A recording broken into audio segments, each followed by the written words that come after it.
Assalamualaikum warahmatullahi wabarakatuh dan selamat siang teman-teman sekalian. Kami dari kelompok 1 di kelas A yang beranggotakan Ana Resia, dan Juli Asmita, Hana, Mega Aulia Rizky Fridaniki, dan Yeni. Kami akan mempresentasikan terkait dasar-dasar perilaku makanan.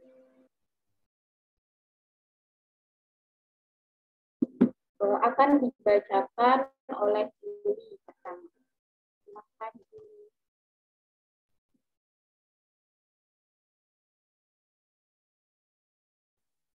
Oke, baik.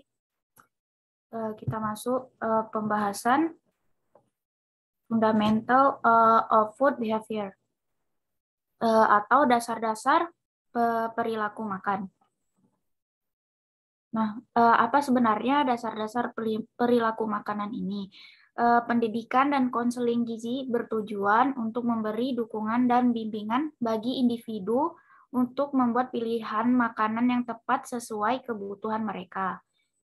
Faktor yang mempengaruhi pilihan makanan saling terkait sehingga dapat membuat frustasi individu dalam memilih makanan-makanan apa saja yang baik untuk mereka. Nah, jadi dalam membuat pilihan makanan yang tepat inilah ya artinya dasar-dasar dari perilaku makan.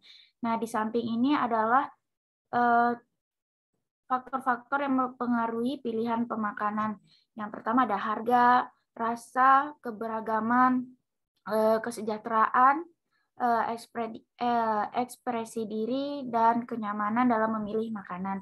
Nah, nanti akan dijelaskan satu-satu oleh teman-teman dari kelompok 1. Oke, baik, selanjutnya. Nah, yang pertama adalah faktor daya tarik sensorik atau sensory appeal. Nah, rasa merupakan daya tarik sensorik penentu utama dari saat memilih makanan. Preferensi rasa individu berbeda dan dapat berubah seiring dengan usia dan pengalaman. Nah, misalnya contohnya, anak-anak itu lebih suka makanan manis dibandingkan orang dewasa. Nah, kalau yang pengalaman ini contohnya orang-orang rasa yang dipilih itu dari makanannya akan berubah tergantung dari tempat tinggal dia. Jadi akan beradaptasi sesuai lingkungan tempat tinggalnya. Nah, kemudian preferensi rasa yang dapat diubah harus meyakinkan bagi individu yang ingin melakukan perubahan pola makan. Next.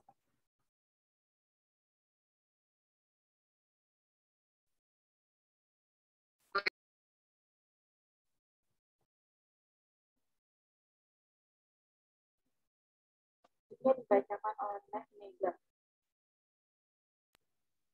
Baik, selanjutnya itu ada habit atau yaitu kebiasaan. Penelitian menunjukkan bahwa konsumen yang menggunakan isyarat seperti waktu atau kebiasaan sebagai pemicu untuk makan lebih cenderung mencari pilihan makanan yang sehat dibandingkan dengan individu yang memilih untuk makan apapun yang ada dan berhenti makan karena makanannya sudah habis. Hal ini menunjukkan bahwa kita sebagai konselor gizi dan pendidik dapat membantu klien tersebut untuk mengembangkan kebiasaan makan yang sehat yang telah direncanakan.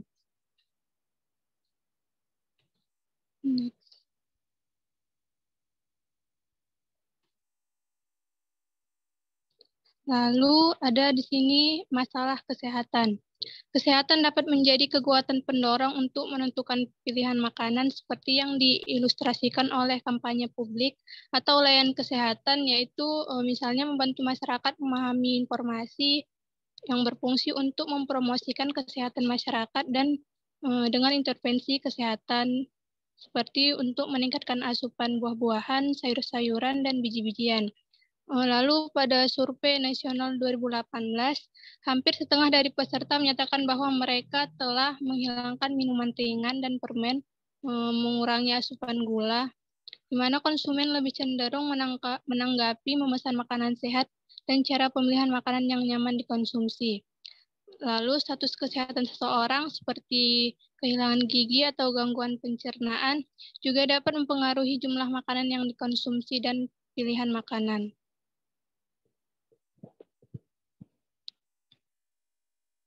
Saya kembalikan ke moderator. Selanjutnya ada nutrition knowledge atau tentang pengetahuan gizi. Jadi secara tradisional konselor gizi itu dianggap sebagai penyebar informasi. Peran konselor gizi sangat baik yang menjadikan konselor gizi diperluas dalam mencapai perubahan perilaku manusia yang lebih baik. Konselor gizi memiliki tingkat pengetahuan yang tinggi dan cenderung memiliki kualitas diet yang baik serta dapat menurunkan banyak berat badan dalam program-program mereka. Selanjutnya ada convenience and time atau kenyamanan dan waktu.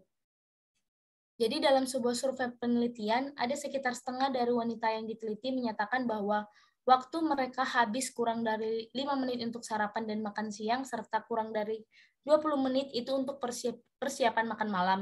Sehingga budaya makan cepat saji sangat banyak dan terjadi akibat sifatnya yang mudah, cepat, dan lezat.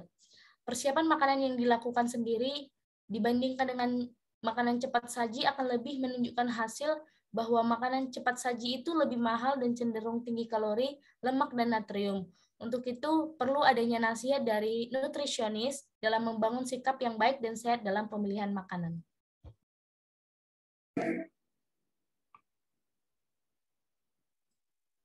Baik, selanjutnya ada budaya dan agama.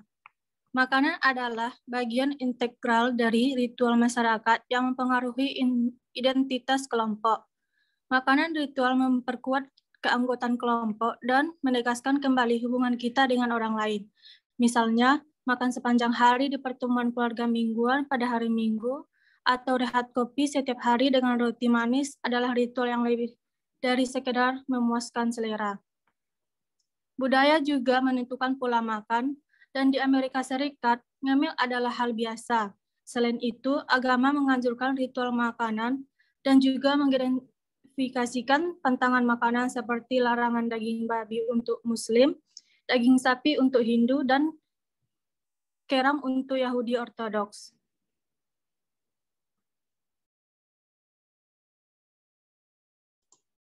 Baiklah, selanjutnya ada pengaruh sosial yang dimana makan bersama sering mendorong peningkatan konsumsi makanan kurang bergizi dan konsumsi berlebihan.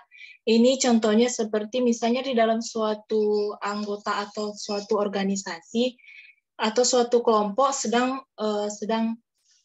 memenangkan suatu pertandingan. Nah, kelompok yang memenangkan pertandingan itu bakalan nantinya akan merayakan kemenangan mereka dengan salah satunya yaitu untuk makan-makan. Nah, di dalam perayaan kemenangan mereka itu mereka memakan apa yang membuat mereka puas dan kenyang, dan mereka tidak memperhatikan apakah itu bagus gizinya atau berlebih atau bagaimana atau sehat atau tidaknya. Selanjutnya.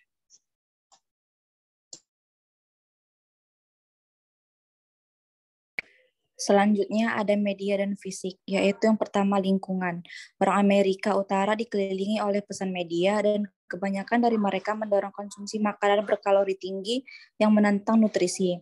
Distributor dan produsen makanan menghabiskan miliaran dolar setiap tahun untuk iklan untuk membujuk konsumen. Iklan dapat memiliki pengaruh kuat, ada kuantitas dan ada kualitas makanan yang dikonsumsi. Tidak hanya menemukan pesan makanan berulang kali sepanjang hari, tetapi juga memiliki akses ke persiapan terus-menerus dari makanan yang tidak sehat dan ukuran porsi yang besar.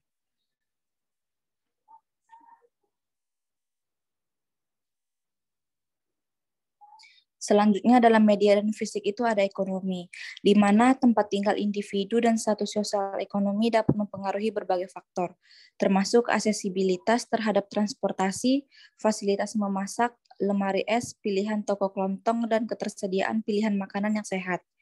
Bagi mereka yang kurang beruntung secara ekonomi, memenuhi pedoman gizi merupakan tantangan. Rumah tangga berpenghasilan rendah membeli lebih sedikit buah dan sayuran dibandingkan rumah tangga yang berpenghasilan tinggi. Rumah tangga berpenghasilan rendah dengan transportasi terbatas, pilihan menghabiskan bagian yang lebih besar dari anggaran makanan yang mereka untuk kenyamanan, dolar, dan toko obat dibandingkan dengan rumah tangga dengan akses yang lebih mudah.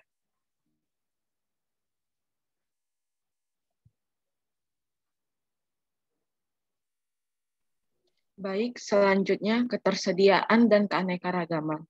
Ketersediaan pangan adalah kondisi tersedianya pangan dari hasil produksi dalam negeri dan cadangan pangan nasional serta impor apabila kedua sumber utama tidak dapat memenuhi kebutuhan.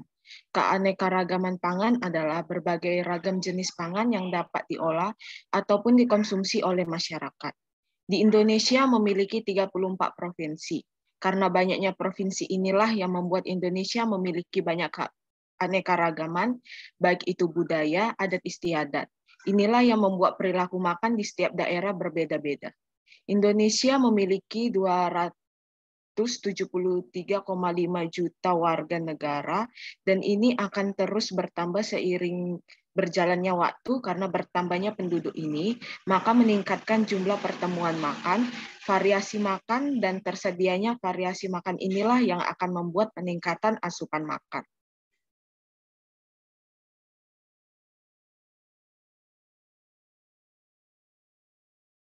Keanekaragaman makan ini sangat diperlukan untuk memenuhi gizi setiap orang.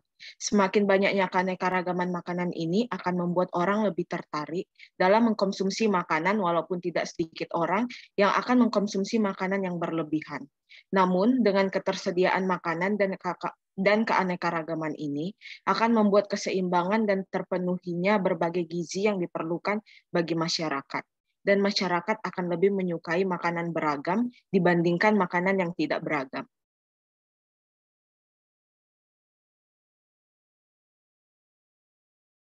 Baik, selanjutnya itu psikologis. Psikologi adalah ilmu tentang perilaku. Perilaku makan dapat mengubah suasana hati orang yang mengkonsumsinya. Perilaku makan juga sangat bervariasi dalam menanggapi stres, sangat bervariasi setiap individu. Oleh karena itu, banyak orang yang mengungkapkan suasana hatinya dengan makanan. Contohnya, seperti orang yang sedang memiliki banyak pikiran, mereka akan lebih memilih makanan yang manis, dan mereka percaya hal tersebut dapat meningkatkan mood-nya. Contoh lainnya, saat hari Valentine tanggal 14 Februari, banyak orang yang bergembira dan mengungkapkan isi hatinya dengan memberikan coklat atau makanan manis ke pasangannya. Oleh sebab itu, banyak orang yang percaya bahwa makanan dapat mengubah suasana hati seseorang. Baik, selanjutnya akan dilanjutkan oleh teman saya, Dana.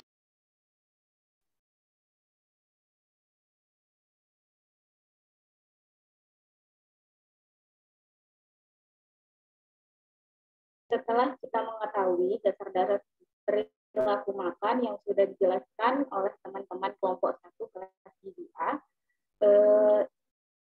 dapat disimpulkan dari berbagai macam faktor yang sudah dijelaskan banyak yang mempengaruhi perilaku makan yang membuat seseorang memiliki perubahan perilaku serta memberikan dukungan dan bimbingan bagi seseorang untuk membuat pilihan makanan yang tepat untuk kebutuhan mereka. Maka kita harus memahami berbagai pengaruh yang mempengaruhi pilihan makanan yang sangat penting untuk merancang intervensi. Nah, peran kita nantinya adalah untuk menemukan dan menetapkan pola baru yang dapat dicapai untuk gaya hidup yang besar. Sekian dari presentasi kelompok 1 kelas GDA. Mohon maaf bila ada kurang atau salah kata. Wabillahi taufiq wal hidayah. Wassalamualaikum warahmatullahi wabarakatuh. Waalaikumsalam warahmatullahi wabarakatuh.